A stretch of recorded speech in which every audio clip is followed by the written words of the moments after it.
Ces restes de goudron sont les seuls souvenirs de l'époque où la route nationale numéro 3 reliait le Togo au Bénin. Dégradée et délaissée, elle témoigne de l'ampleur des effets de l'érosion côtière à Anéo, une ville située à 50 km de la capitale togolaise. Une bonne partie de cette station balnéaire a déjà disparu de la surface de la Terre, avec elle une première route nationale. Et la RN3, remplacée par une nouvelle à quelques mètres d'ici, pourrait connaître le même sort. Le bout de la route est déjà englouti par la mer à cet endroit. Et les habitations environnantes abandonnées.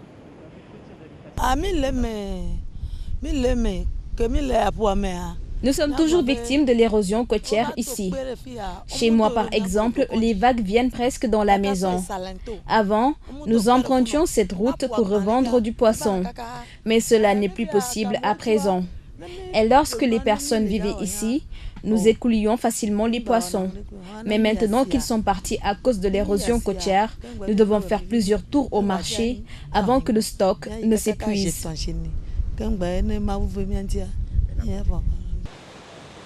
Comme Anéo au Togo, Diokoulkaou au Sénégal vit le même problème. En période hivernale, cette berge arpentée par le maire de Rufisque-Ouest et sa délégation disparaît complètement, recouverte par la mer.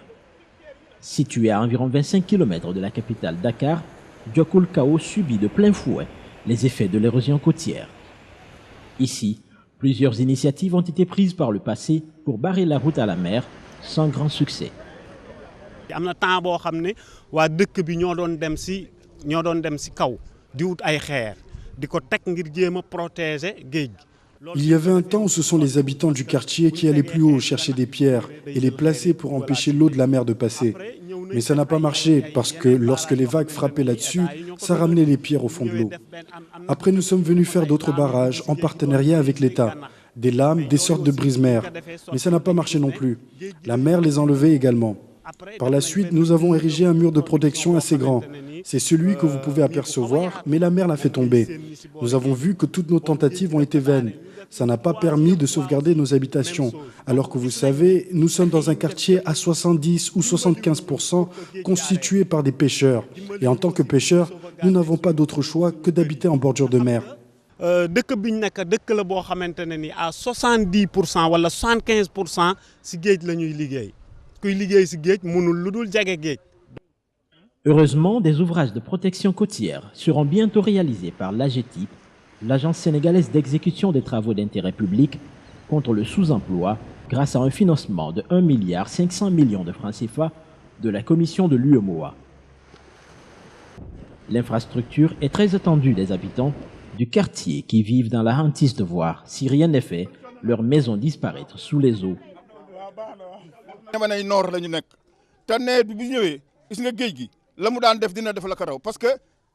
Nous sommes en période de saison sèche, mais en période hivernale, la mer sera déchaînée comme d'habitude. Il y a 2 ans, il y a eu une forte inondation qui a entraîné l'écroulement de plusieurs habitations. L'année dernière, il y avait moins d'inondations et l'hivernage à venir sera celui qui risque de détruire le mur qui est placé devant les maisons pour empêcher l'eau de venir jusqu'ici. Personne ne peut retenir la mer.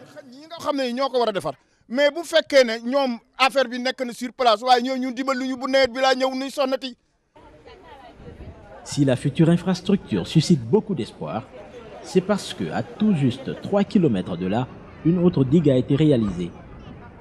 Nous sommes au quartier Tchaoulène, toujours dans la commune de Rufisque. Ici, ce sont 730 mètres de digues qui ont été construits en 2013. Cet ouvrage de protection côtière a été réalisé en 1 an pour un montant de 3,5 milliards de francs CFA. La commission de l'UEMOA l'a financé à hauteur de 60% et les 40 autres l'ont été par le Fonds d'adaptation, le projet INTAC et l'État du Sénégal. Ce programme d'un montant de 10 milliards a eu à se décliner essentiellement dans 3 États, le Bénin, le Togo et le Sénégal. Ici au Sénégal, nous avons eu à réaliser un ouvrage très très important à Tchaoulène. Et aujourd'hui, du fait de la réalisation de cet ouvrage, les populations sont vraiment protégées. Alors toujours dans le cadre de l'érosion côtière, de la protection contre l'érosion côtière dans cette zone, toujours à Saint-Louis, il reste à édifier un ouvrage presque similaire à Diokoul. Et cet ouvrage, qui est d'un coût d'1,5 milliard, est au stade vraiment du début des travaux.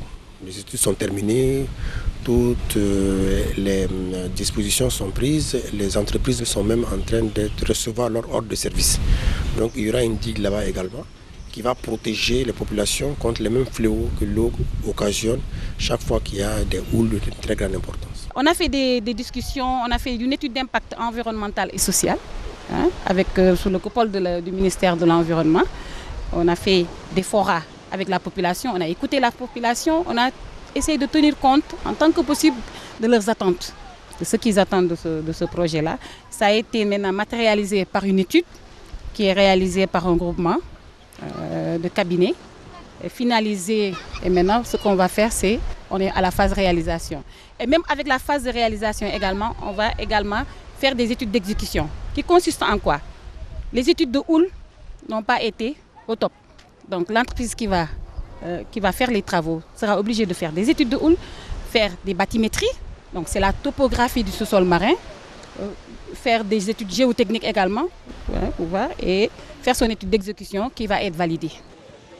Dans la zone UEMOA, c'est plusieurs mètres de côte qui disparaissent chaque année. Le coût de la dégradation et les pertes d'opportunités économiques dues à l'érosion côtière est estimé à plusieurs centaines de millions de dollars. Des conséquences sociales et économiques importantes sont observées dans la sous-région depuis plusieurs décennies. L'avancée de la mer et l'érosion côtière impactent négativement en détruisant les infrastructures, en détruisant les moyens de subsistance des populations et également, disons, même ça a un impact sur l'ensemble même du pays, étant entendu que la richesse nationale se trouve sur la côte et le littoral. Pour y faire face, il y a eu plusieurs études qui ont permis de mettre des épis. Et nous sommes actuellement en train de redimensionner ces épis-là avec l'aide des partenaires. Si on analyse les investissements qui sont faits dans chaque des pays, qui sont appuyés par des institutions comme l'UEMOA, la Banque mondiale, etc., c'est des coûts énormes qui sont investis pour la protection des côtes. C'est des milliards, par exemple au niveau du Sénégal, avec l'appui de l'UEMOA, c'est plus de 3 milliards qui ont été investis pour protéger, pour faire quelques ouvrages de protection.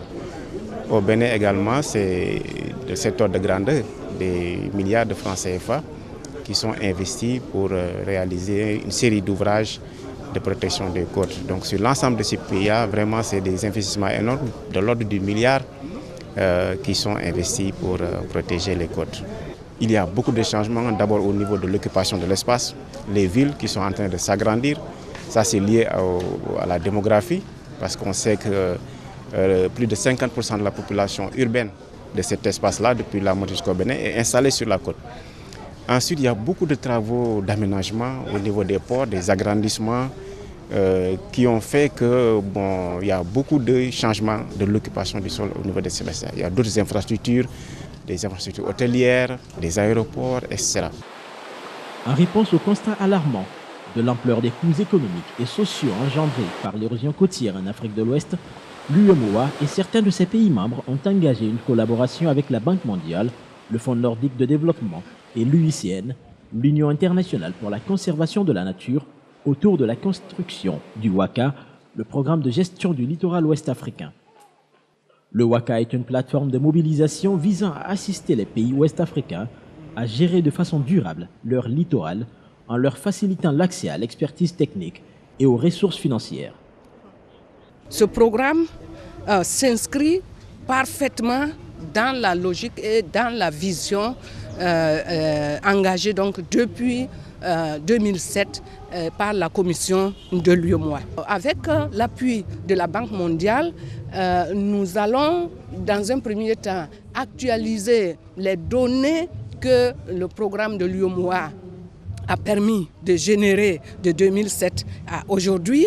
Et sur la base de ces données générées, nous allons actualiser plutôt, nous allons avec l'appui des États travailler sur les facteurs techniques donc liés donc, à la dégradation de la côte. Donc les facteurs techniques, on va intégrer la dimension économique, on va intégrer la dimension sociale pour aller vers le développement d'un programme intégrateur, un programme d'investissement multisectoriel. Ce que nous avons annoncé ce matin, c'était que la banque prévoit un investissement de 150 millions de dollars américains, soit près de 90 milliards de francs CFA, et avec les financements des autres institutions comme l'UMOA, les fonds nordiques, la GIZ et d'autres, et la contribution bien sûr des pays. On s'attend à une enveloppe beaucoup plus importante. Et au niveau de la Banque mondiale, pour nous, ce projet est une réponse justement à cette demande d'avoir une réponse concrète avec des projets d'investissement, pas nécessairement routiers, mais des projets d'investissement pour répondre justement à la question de mitiger les impacts de l'érosion côtière. Et les solutions, comme je disais, elles sont en train d'être définies et développées avec ce projet d'assistance technique.